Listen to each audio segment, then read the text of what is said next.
आप सबको सलाम। कलाम मुकद्दस में आज हम सीखेंगे चौथी शादी के बारे में, जिसको नाम दिया जाता है नाजायज शादी और तल्लकात। क्या है नाम है? नाजायज शादी और तल्लकात। और हम देखेंगे ये शादियां लोग अभी भी कर रहे हैं और करते क्या पसंद भी करते हैं। और अब देखते हैं कि खुदावन को जब ऐसे तल्लकात हो या नाजायज रिश्ते हो तो उसका क्या अंजाम होता है। हम देखेंगे ऐसे लोगों के लिए माफ़ी नहीं होती। अगर अभी तक उन पर प्रॉब्लम या तकलीफ ही नहीं आ रही तो ये महसूस करें अभी तक उन पर फजल ठहरा हुआ है।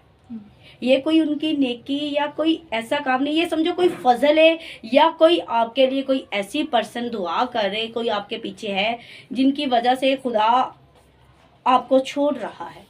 यहाँ पर हम देखेंगे एक शख्स के लिए खुदा ने क्या किया, उसकी मोहब्बत पर, उसके लिए उस शख्स पर प्रॉब्लम नहीं आने दी। सदोम और अमूरा। मैं चाहती हूँ ये हवाला निकाल दिया ले। ये 19 बाब इसका मत्ती पैदाइश। हम ये देखेंगे आज भी कुछ तलकात के लिए खुदावन वेट करता है और कुछ ऐसे तलकात होते हैं खुदावन माफ़ी नहीं भेजता, ना अपने वहाँ पर किसी नबी को भेजता, ना वहाँ पर अपने शागिर्दों को भेजता, कोई भी नहीं, वक्त भी नहीं देता। फना करने का क्या कहता है, डायरेक्ट फैसला आता है जी अब इनको तबाह किया जाए। जिसी तरह हम देखते हैं एक ऐसा शहर था, वो कौन सा शहर था जिसमें यूना गया था, नैनवा शहर था। उस शहर के लिए खुदा ने 40 दिन वेट किया, पर ये ऐसा शहर था जिसके लिए कोई इंतजार नहीं, डायरेक्ट सजा थी। अब देखते हैं इस हवाले को हम पढ़ेंगे कि ये जो लूत जिस शहर में रहता था, ऐसे तलकात लोगों ने पैदा किए थे। जानवरों के साथ तलकात थे, मर्द के साथ थे, औरतों के साथ थे, कि माफ़ी नहीं थी। अब खुदा का गुस्सा भड़का है और यहाँ तक के गुनाह का शोर खुदा के आसमान तक गया। अब लूत जो इब्राहिम का भतीजा था, अब वो क्या कर रहा है, जब खुदा उसको ही पैगाम देता है कि मैं ये करने लगा हूँ, तो उसको फिक्र पड़ी हुई है कि मेरा तो वहाँ पर क्या है, अपना जिसे मैं बड़ा अजीज रखता हूँ वो भी ऐसे लोगों में रह रहा है। पर लूत उनमें रहता था पर उनके जैसा नहीं था। पर वक्त का क्या पता था कि लूत ने उधर से निकलकर बचकर एक तकलीफ में फंसना ही था। ये तकलीफ उससे भी बुरी थी कि उसकी अपनी बेटियों ने एक शादी का, इसको जब इकट्ठे होते हैं बच्चे किसी के पैदा कर ले तो फिर वो शादी वाले ही ना। एक बेटी ने, 2 बेटियों ने अपने बाप के साथ हम बिस्तर हो गई, अपने माँ बाप को क्या पिला दी, मैं। अब देखिए वो जो लूत उस गंदे शहर से तो निकल गया, पर अब इब्लीस ने क्या किया, उनकी बेटियों के जहन में ऐसी सोच पैदा कर दी कि अब तेरे बाप की नस्ल नहीं बढ़ सकती, अब क्या कर, इसके तरह एक तल्लकात पैदा कर, इसको मैं पिला और सो जा। और इसमें लूत को कुछ पता नहीं था, क्योंकि जब उसे मैं पिलाई गई उसको पता नहीं चला कि कब उसकी बेटी उसके साथ सोई और कब उठी। ये ऐसा तल्लक है और जिससे कौन सी कौमें चली, 2 कौमें और चली, मुबाब और अमानिकिया। ये ऐसी कौम है जो बाप की नस्ल, बेटियों में से बाप की नस्ल चली है। खुदा को नफरत है ऐसे तलकात से, लानत ठहरती है। और खुदा ने जिस तरह सदोम और अमूरा, अभी तक वहाँ पर लानत है, अभी तक कहते हैं वहाँ पर कोई भी घास का, वहाँ पर कोई चीज़ नहीं बन पाई, जितने मर्जी भी लोगों ने कहते हैं वहाँ पे कुछ भी नहीं हो पा रहा, क्योंकि खुदा ने कहा वो जगह लानती करती है। हम देखते हैं कि खुदा ने हमें कैसे कैसे शादियों से मना किया। मेरे साथ निकाले अखबार, यस, उसका 20 बाब। यहाँ पर हम शादियों के बारे में सुनेंगे कि किन किन शादियों से मना किया गया है। 20 की पहले 10 से शुरू करेंगे। और मैं चाहती हूँ आप यहाँ पर स्टैंड हो जाए और प्लीज़ सभी तवज्जो से सुनेंगे। यहाँ पर आ जाए आप, सभी ज़रा गौर से सुने। खुदावंद के ज़िंदगी बख्श कलाम में से आज का कलाम हमारे लिए अहबार 20 बाब उसकी 10 आयत। और जो शख्स दूसरे की बीवी से यानी अपने हमसाया की बीवी से जना करे वो जानी और जनाना दोनों ज़रूर जान से मार दिए जाएंगे। और जो शख्स अपनी सुतेली माँ से सोबत करे उसने अपने बाप के बदन को बेपर्दा किया। वो दोनों जरूर जान से मारे जाएंगे, उनका खून उन्हीं की गर्दन पर होगा। और अगर कोई शख्स अपनी बहू से सोबत करे तो वो जरूर दोनों जान से मारे जाएंगे। उन्होंने ओढ़नी बात की है, उनका खून उन्हीं की गर्दन पर होगा। और अगर कोई मर्द से सोबत करे जैसा औरत से करते हैं तो उन दोनों ने नहायत मकरूह काम किया है। सो वो दोनों जरूर जान से मारे जाएं, उनका खून उन्हीं की गर्दन पर होगा। और अगर कोई शख्स अपनी बीवी और अपनी सास दोनों को रखे तो ये बड़ी खबासत है। सो वो आदमी और वो औरतें तीनों के तीनों जला दिए जाएंगे ताकि तुम्हारे दरमियान खबासत ना रहे। और अगर कोई मर्द किसी जानवर से जमा करे तो जरूर जान से मारा जाए और तुम उस जानवर को भी मार डालना।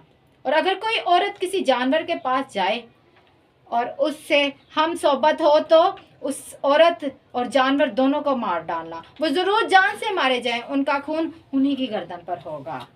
और अगर कोई मर्द अपनी बहन को जो उसके बाप की या उसकी माँ की बेटी हो लेकर उसका बदन देखे और उसकी बहन उसका बदन देखे तो ये शर्म की बात है। वो दोनों अपनी कौम के लोगों की आंखों के सामने कत्ल किए जाएं। उसने अपनी बहन के बदन को बेपर्दा किया, उसका खून उसी के सर पर लगेगा। और अगर मर्द उस औरत से जो कपड़ों से हो सोबत करके उसके बदन को बेपर्दा करे तो उसने उसका चश्मा खोला और उस औरत ने अपने खून का चश्मा खुलवाया। सो वो दोनों अपनी कौम में से काट डाले जाएंगे। और तो अपनी खाला या फुप्पी के बदन को बेपर्दा ना करना, क्योंकि जो ऐसा करे उसने अपनी करीबी रिश्तेदार को बेपर्दा किया। सो उन दोनों का गुनाह उन्हीं के सर पर लगे। और अगर कोई चच्ची या ताई से सोबत करे तो उसने अपने चचा या ताऊ के बदन को बेपर्दा किया। सो उनका गुनाह उन्हीं के सर पर लगेगा, वो लाबूद मरेंगे। खुदा उनके पाक कलाम का परा जाना हम सबके लिए। यहाँ पर हमने ऐसी ऐसी बातें सुनी हैं पड़ोसियों से, मतरीमाओं से, बहनों से, या कोई भी ऐसा करीबी रिश्ता है जिसके साथ हम ऐसा कोई तल्लुकात नहीं रख सकते। ये खुदा को ऐसे रिश्तों से, ऐसे तल्लुकात से क्या है जी, नफरत है। आज हम कैसे कह सकते हैं हम खुदावन की इबादत भी कर रहे, खुदा के घर हदिया भी बह रहे, और तल्लुकात मर्द से रखता है, तो क्या उसके अंदर को खुदा का कोई खौफ है? नहीं, उनकी सजा खुदा ने पहले ही से लिख दी गई है। और कलाम भी बताता है कि ये कौन से लोग हैं। ये वो लोग हैं खुदा को जान भी जाते हैं फिर भी उसकी इबादत उसके मुताबिक नहीं। आप ये निकाल के रखिए रोमियो पहले बाप और उसकी 21 से हम पढ़ेंगे, जल्दी से निकालें। और इसमें हम देखें खुदा कहता है वो ये मुझे जान भी जाते हैं फिर भी अपनी हरकतों से बाज नहीं आते, बल्कि ऐसे कामों को करने वालों को और ज़्यादा अप्रिशिएट करते हैं, और ज़्यादा उनका हौसला बढ़ाते। वाह जी वाह, तू कमाल दा लागना पे, तेरी जोड़ी क्या कमाल, तूने तो लड़कियों की भी वैल्यू को ख़त्म किया, तू लड़कियों से भी ज़्यादा खूबसूरत है। यानी हम उनके गुनाह में उनको और ज़्यादा दे रहे हैं, हौसला बढ़ा रहे हैं। जब हम किसी खुसरे को कहेंगे क्या तू बन गया, तू लड़की को क्या, तू लड़की को पीछे, इसका मतलब हम लड़की को नहीं खुदा को कह रहे। खुदा भी नहीं इंज कर सकता, जो चीज़ तू आप बना ली, जो शैतान ने बना ली। हम क्यों मर्द को औरत के साथ करते कि खुदा ने। अब देखिए मैं कहती हूँ कभी भी ऐसे लोगों को अप्रिशिएट नहीं करना चाहिए, वो पहले ही गुनाह में। आप उनका हौसला अफजाई कर कर क्या करें। ये है ऐसे तल्लुकात जिनसे खुदा को नफरत है। लोगों इतने ज़्यादा अब्बलीस ने उनके अंदर गंदगी पैदा कर दी है, वो सारे सिस्टम ही खराब करे। खुदा ने औरत का और मर्द का रिश्ता रखा हुआ है ना, पर शैतान क्या कहता है, नो औरत के साथ ना जुड़, मर्द के साथ क्या कर, तल्लुकात कर ले, ऐसे ही है। फिर वो कहता है इससे भी हट, मर्द को भी छोड़, औरत को भी छोड़, किसी जानवर के साथ क्या कर ले, सोबत कर ले। फिर वो कहता है जानवर को भी छोड़, तू ऐसे कर बेजान चीजों को यूज कर ले। लोग बेजान चीजों को भी इस्तेमाल करते हैं। ये ऐसे तल्लुकात है जो शैतान लोगों की जिंदगी में क्या करता है, इस्तेमाल करते हैं। फिर वो क्या कहता है, तू ऐसे कर बेजान चीजों को भी छोड़ दे, तू खुद में ही मस्त हो जा और खुद से ही कटता जा। इस कदर अब्बलीस ने, क्योंकि सबसे ज्यादा उसका टॉप का जो हथियार है ना वो हरामकारी है। और आगे भी हम देखेंगे ऐसी खतीन के बारे में भी देखेंगे जो आज भी स्पिरिट्स काम करती है। अब हम देखेंगे एक ऐसी और शादियाँ हैं, ऐसे तलकात है जिनसे खुदा को नफरत है। दीना और सिकम के बारे में ये भी क्या करते हैं, मीठी मीठी बातों से एक तलकात पैदा करते हैं। लोग, शैतान आपकी ज़िंदगी में ऐसे लोग लाएगा जो आपके साथ मीठी मीठी बातें क्या बड़ी अच्छी बातें कर सकते हैं, कलाम की लगा लो, आपकी तारीफ कर सकते हैं, आपकी भलाई की करेंगे, वो तलकात पैदा कर रहे ना। लिखा मीठी मीठी बातें, अब निकाले सिर्फ हम चंद बातें पढ़ेंगे, उसके साथ मीठी मीठी बातें करने के बाद उसने तलकात पैदा कर लिया, जिसकी वजह से वो अपनी कौम में बदनाम हुई लड़की। ये याकूब की बेटी थी, उस याकूब की बेटी थी जो हमने देखा ना, लव मैरिज जिसने शादी की थी। अब देखिए उसकी सजाए बच्चों को क्या करनी है, भुगतनी पड़ रही है। ये थी 12 भाइयों की एक बहन। अब देखिए दीना के बारे में, और इसके भाइयों को गुस्सा आता है कि मेरी बहन क्या ऐसी थी कि इसके साथ फहशा वाला सलूक किया गया इस कदर। अब देखेंगे, निकाले मेरे साथ पैदाइश पहला बाप और उसकी 31 आयत। उसका पहले बाप में हमें बहुत सी बातें मिल जाती। और खुदा ने सब पर जो उसने बताया था नजर की और देखा कि बहुत अच्छा है, और शाम हुई और सुबह हुई। नहीं सॉरी, यार अपने वर्ड्स 34 और इसकी हम पढ़ेंगे तीसरी आयत। लिखा है उसका दिल याकूब की बेटी दीना पर आया और उसकी लड़की से मोहब्बत करने लगा और उससे मीठी मीठी बातें करने लगा, यानी कि उसका ट्रस्ट हो रहा। जबकि खुदावन के कलाम में लिखा है कि मर्द तुझे ना छुए। अभी हम पुराने अहदनामा की बातों को डील कर रहे हैं, समझ रहे हैं। नए में तो सब कुछ चेंज कर दिया खुदा ने। अब ये दीना क्या कर रही, उसकी बातें सुन रही, यानी जब मीठी लिखा ना, उसकी मीठी मीठी बातें करने के बाद उसका ट्रस्ट हो रहा, उसको ले जाकर उसके साथ गलत तलकात पैदा किए। क्यों? ये दीना का एक शौक था शहर घूमने का। अगर हम इसकी स्टोरी आगे पढ़े तो ये दीना का बड़ा लगाव था कि मैं थोड़ी सी बाहर की सैर करके आऊं। आप नहीं जानते कि कौन सा तलक अबलीस ने आपके लिए खड़ा किया। हम नाजायज तलकात और रिश्तों के बारे और शादियों के बारे में सीख रहे हैं। आगे हम देखेंगे एक और ऐसा तलकात है, जब एक लड़की मर्द को ऑफर कर देना तो मर्द जल्दी कहता है जब इसको नहीं फर्क पड़ रहा तो मुझे क्या है ना। अब देखेंगे एक ऐसा पर्सन भी है जिसको बड़ी ऑफर मिली है, और आपको कोई मेरे ख्याल में बड़ा अफसर ही ऑफर कर दे, कोई बड़ा जो बड़ा फेमस हो कि मैं आपके साथ शादी करना चाहता हूँ, मैं तलकात रखना चाहता हूँ, तो आप तो मैं कहेंगे जी मैं पता नहीं होर पड़ी हूँ तो मेरे साथ इस वजह से। अब एक शख्स ने जो खुदा से डरता था और जो देख रहा था ये मुझे ऐसी बातें कह रही है तलकात रखने के लिए, तो खुदा तो नहीं ना चाहता। अगर आज कोई भी लड़की हो या लड़का किसी को भी कह देना तो कोई भी पिघल जाएगा। अब ये जो खातून थी उसे 24 घंटे देखती रहती थी।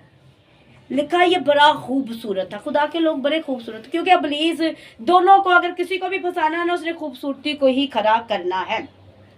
हम यूसुफ के बारे में और फुसीफा की बीवी के बारे में देखेंगे। ये क्या थी, मलका थी ना, एक मुलाजिम को कह रही मेरे साथ तलकात पैदा कर, यानी कि ऐसा तलकात जो खुदा को नहीं पसंद। इसने वहां पर इनकार किया और कहा नो वे, मुझे खुदा देख रहा है। आज हम में क्या यूसुफ जैसी बातें हैं? उसने भी यूसुफ की तारीफ की थी, यूसुफ तू बड़ा खूबसूरत है, तू कमाल का है। उसने कहा ये बनाई हुई खुदा की सूरत है। उसने सीखा था कि खुदा के कलाम में लिखा है हरामकारी को खुदा से नफरत है, क्योंकि खुदा कभी भी नहीं चाहता कि कोई तीसरा पर्सन आपके साथ चले। अब हम देखेंगे एक खतून के बारे में जिसकी स्पिरिट आज भी लोगों में काम करती है और सबसे ज़्यादा चर्चों में ये एंटर हो चुकी है। मेरे साथ निकालें दूसरा सलातीन उसका 10वां। और इस मर्द ने भी, अखियब ने, ऐसी कौम की औरत से ब्याह की जो रज के जादूगर थी, जो रज के हरामकारी करती थी, करवाती थी, और यहाँ तक कि अपने शोहर को भी क्या करती थी, परजाइट करती थी। हेलो, परजाइट यानी पेश करना उनको देती थी कि जिस पर तेरा दिल आया तू कर। और कहते हैं कि इस औरत की जो मौत हुई है ना, बड़ी खतरनाक तरीके से हुई है। इसका गोश्त कुत्तों ने खाया है। किसने खाया है? कुत्तों ने खाया है। और अब हम देखते हैं अखयब ने जब गुनाह किया, अब देखिए बच्चों की क्या गलती है, बच्चों की कोई गलती है? पर सजा अब खुदा क्या कह रहा है, मैं तेरी सजा कम कर दूंगा पर तेरे बच्चों आने वाले वक्तों पर सजा पाएंगे।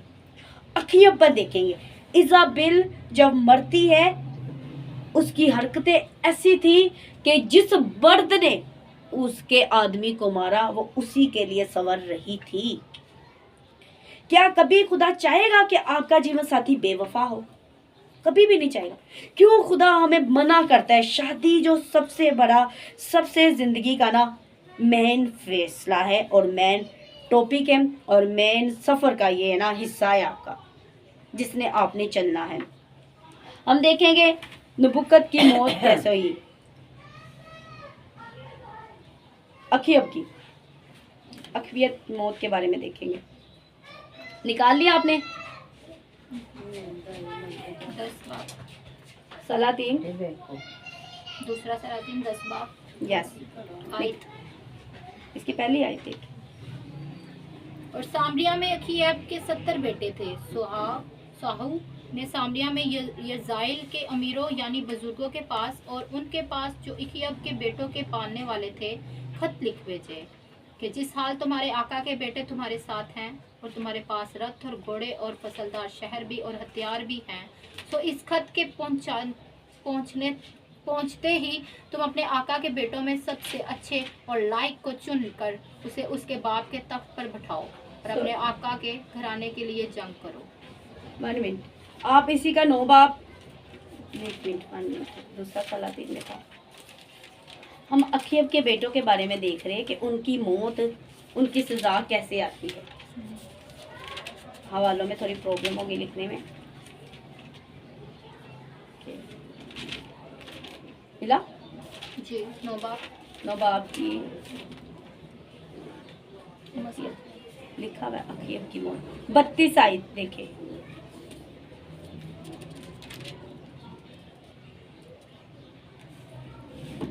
ये ऐसे समझे एक पिक्चर की तरह आपके सामने पेश किया जा रहा है।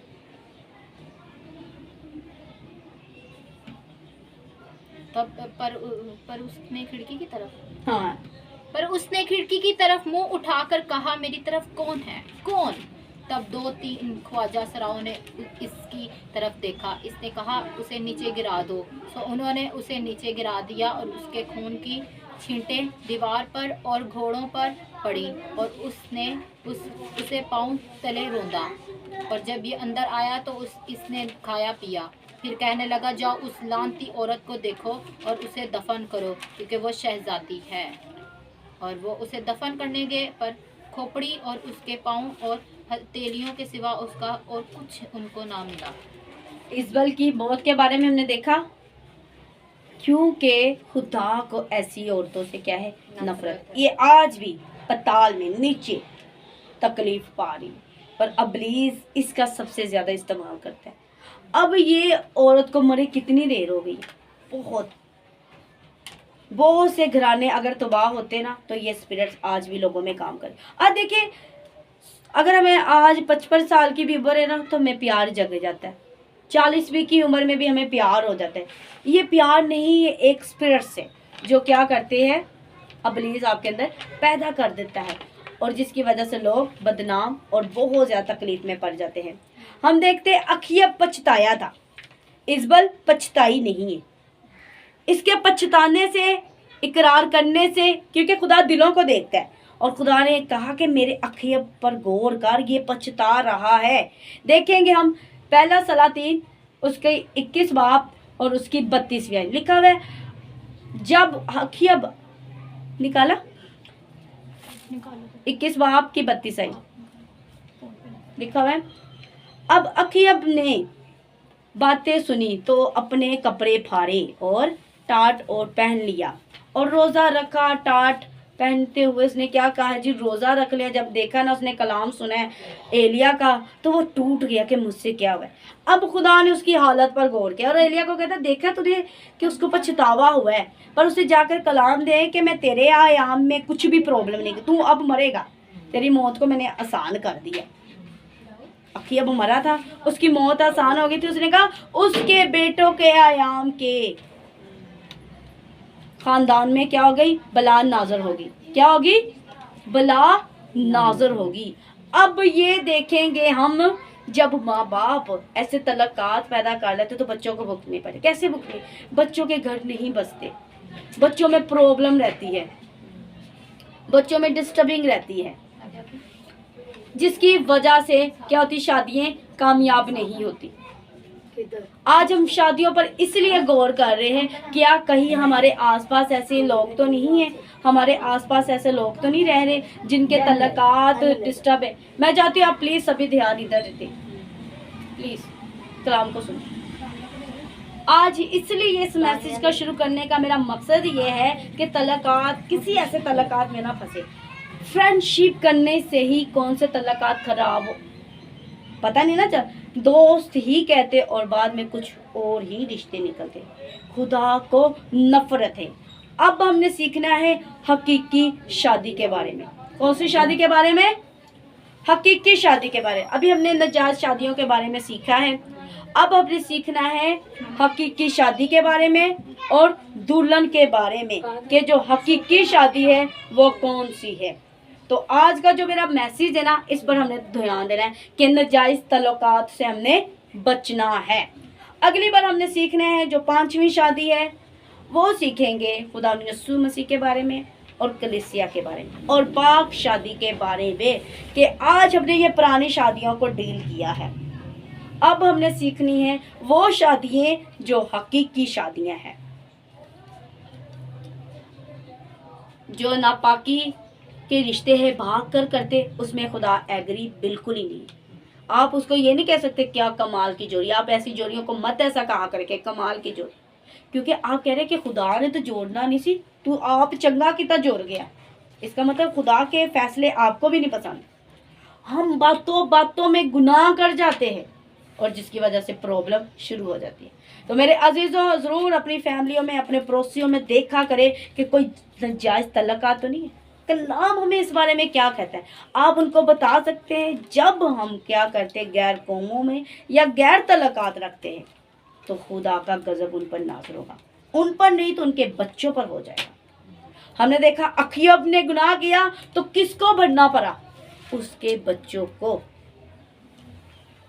ना तो इजबल ने तौबा की, अखयब ने कर ली, वो पछताया। कलाम में लिखा वो पछताया, अफसोस किया और रोजे रखे कि मुझसे गुनाह हो, क्योंकि ये जिंदा खुदा से फिर गया था और ये खुद क्या इसके खुदा की इबादत करना शुरू हो गया था। जब जब जिसने की ये गैर कौमों से, उनकी ज़िंदगी में प्रॉब्लम हुई है, तो खुदावन ने हमारे लिए क्यों एक ही शादी की इजाज़त दी। उसने कहा अगर तू एक को कवर नहीं ना कर सकता, फिर तू इससे अच्छा ना कर। तो मेरे अजीज़ों, आज के समय से आपको बरकत मिले। हालेलुया। हालेलुया।